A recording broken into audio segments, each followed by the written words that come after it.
become something to mock. I come to you with a message.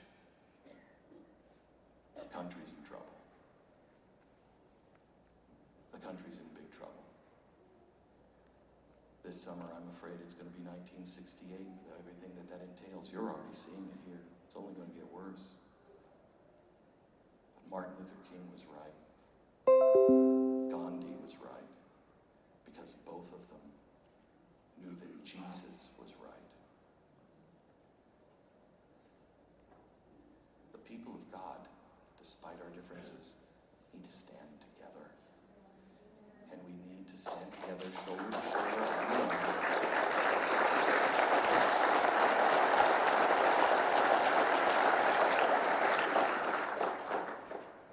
Because this is what Martin Luther King really knew. He was not afraid because he knew God, but he also knew Americans. And if we're past this point of no return, then God help us all. But I don't think we are. He knew that when you put violence and anger and rage side by side with decency, compassion, goodness, true, universal, and eternal principles, Americans will always choose that. So our job is to be the beacon of light, not a little flicker. A beacon, a lighthouse, sweeping America. Come here. Come here. Rocks in your way. Come here. It's going to be a long, hot summer. But the good news is we need sunshine patriots. We need people who are willing to stand and mutually pledge to each other our lives, our fortunes, and our sacred honor. I think I see a member of the press here because she's been taking notes the whole time. I know, I just love you too. If there is a member of the press here, I want to make sure it's really clear. I am absolutely for Ted Cruze. I've watched him. I think he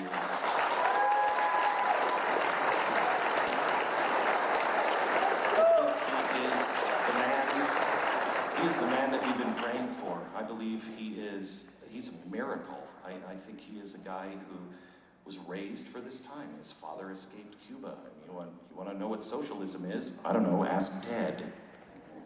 You want to know how to defeat Marxism intellectually and socialism? Ask Ted. He was raised by a father who was an atheist scientist. You want to know how you bring somebody to God? You want to know the real secrets of God?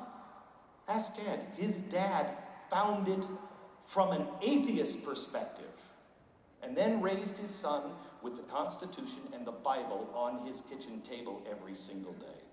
When I first met Raphael Cruze, I said, I'm not sure if I trust your son until now, because now I know the tree.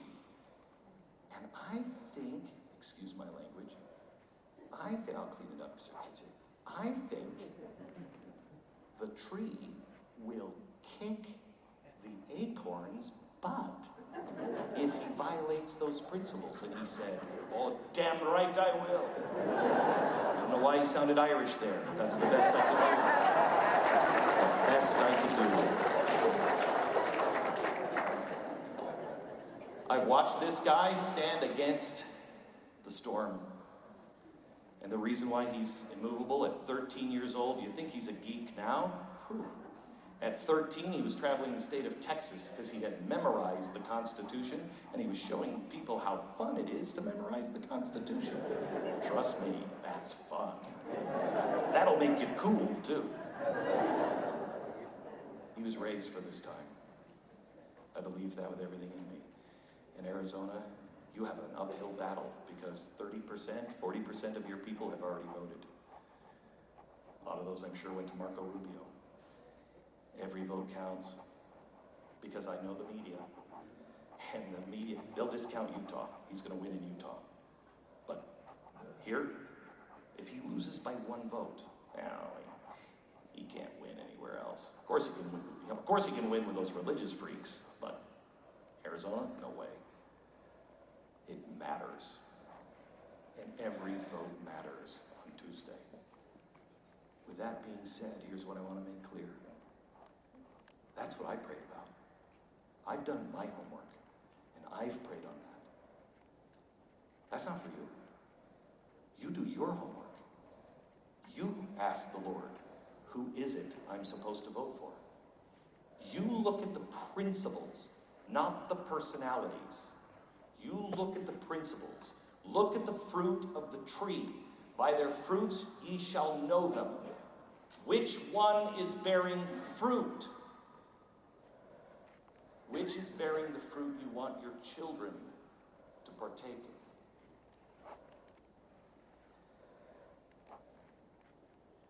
The event is in the hand of God. I hope somebody got something out of this today, but we're going home now. God bless you.